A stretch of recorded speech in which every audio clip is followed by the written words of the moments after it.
दिव्या कुंभ 2025 आस्था, संस्कृति और सुरक्षा का संगम। दिव्या कुंभ 2025 का आयोजन प्रयागराज में पूरे भव्यता और श्रद्धा के साथ हो रहा है। यह आयोजन भारतीय संस्कृति, आध्यात्मिकता और परंपराओं का एक अद्वितीय संगम है। प्रयागराज, जिसे पहले इलाहाबाद के नाम से जाना जाता था, त्रिवेणी संगम का पवित्र स्थल है। यहाँ गंगा, यमुना और अदृश्य सरस्वती का संगम होता है।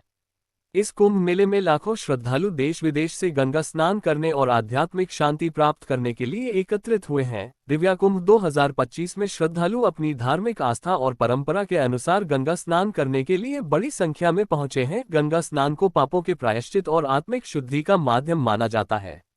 गंगा को साफ रखने के लिए स्वयं सेवकों की टीम भी तैनात की गई है, जो लगातार सफाई अभियान चला रही है। पर्यावरण के प्रति इस जागरूकता ने मेले को और अधिक प्रासंगिक और प्रेरणादायक बना दिया है। दिव्या कुंभ 2025 केवल एक धार्मिक आयोजन नहीं है, बल्कि यह आस्था, संस्कृति और आध्यात्मिकता का महापर्व है। प्रयागराज में इस मेले का आयोजन भारतीय परंपराओं और मान्यताओं का जश्न है।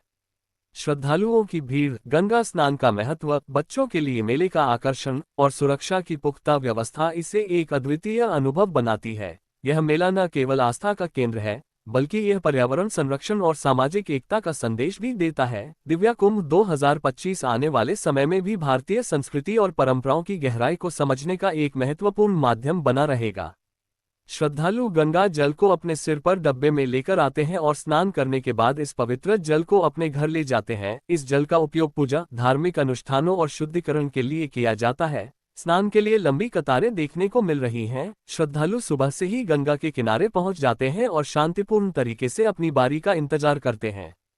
इस बार गंगा के किनारों पर व्यवस्था को और अधिक सुव्यवस्थित किया गया है, ताकि श्रद्धालुओं को किसी प्रकार की असुविधा न हो। कुंभ मेले का माहौल बेहद उत्सवमय और रंगीन है। मेले में धार्मिक गतिविधियों के अलावा विभिन्न सांस्कृतिक और पारंपरिक वस्तुएं भी उपलब्ध हैं। दुकानों में पूजा सामग्री, पवित्र जल के पात्र, धार्मिक पुस्तकें और अन्य वस्त्र बिक रहे हैं।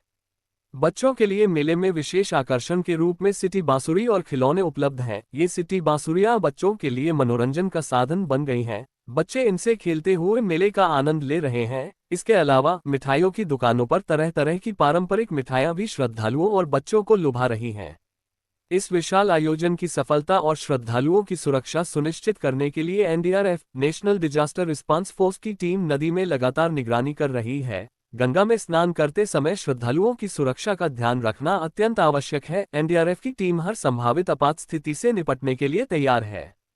सुरक्षा के अन्य उपायों में मेले के चारों ओर सीसीटीवी कैमरे, आपातकालीन चिकित्सा केंद्र और पुलिस बल की तैनाती शामिल है। प्रशासन ने ये सुनिश्चित किया है कि मेले में आने वाले हर व्यक्ति को सुरक्षा और सुविधा प्रदान की जाए। कुंभ मेला केवल एक धार्मिक आयोजन नहीं है, बल्कि यह भारतीय संस्कृति और आध्यात्मिकता का प्रतीक भी है। यहाँ विभिन्न अखाड़ों और साधु संतों का जमावड़ा होता है। साधु संत अपने प्रवचन और सत्संग के माध्यम से श्रद्धालुओं को आध्यात्मिक ज्ञान प्रदान करते हैं। अखंड कीर्तन, भजन और धार्मिक अनुष्ठान इस मेले के मुख्य आकर्षण हैं। श्रद्धालु यहाँ आकर मानसिक शांति और आध्यात्मिक ऊर्जा का अनुभव करते हैं। कुंभ मेले का महत्व प्राचीन ग्रंथों और वेदों में भी वर्णित है, जिसमें इससे मानव जीवन को शुद्ध और पवित्र करने का अवसर बताया गया है। प्रयागराज का कुंभ मेला भारत की प्राचीनतम परंपराओं में से एक है। ऐसा माना जाता है कि देवताओं और असुरों के बीच हुए समुद्र मंथन के दौरान अमृत की कुछ बूंदें प्रयागराज के संगम पर गिरी थी। तभी से यहाँ कुंभ मेले का आयोजन किया जाता है। यह मेला हर 144 साल में एक बार आयोजित हुई है, जिसमें करोड़ों की संख्या में श्रद्धालु शामिल होते हैं। दिव्या कुंभ 2025 प्रयागराज की इस पवित्र परंपरा को और अधिक भव्यता और गौरव प्रदान कर रहा है। इस बार के कुंभ मेले में पर्यावरण संरक्षण पर विशेष ध्यान दिया गया है। गंगा को स्वच्छ और प्रदूषण मुक्त रखने के लिए प्रशासन ने कई कदम उठाए हैं। प्लास्टिक का उपयोग पूरी तरह से प्रतिबंधित कर दिया गया है और श्रद्धालुओं को कचरा प्रबंधन के लिए जागरूक किया जा रहा है।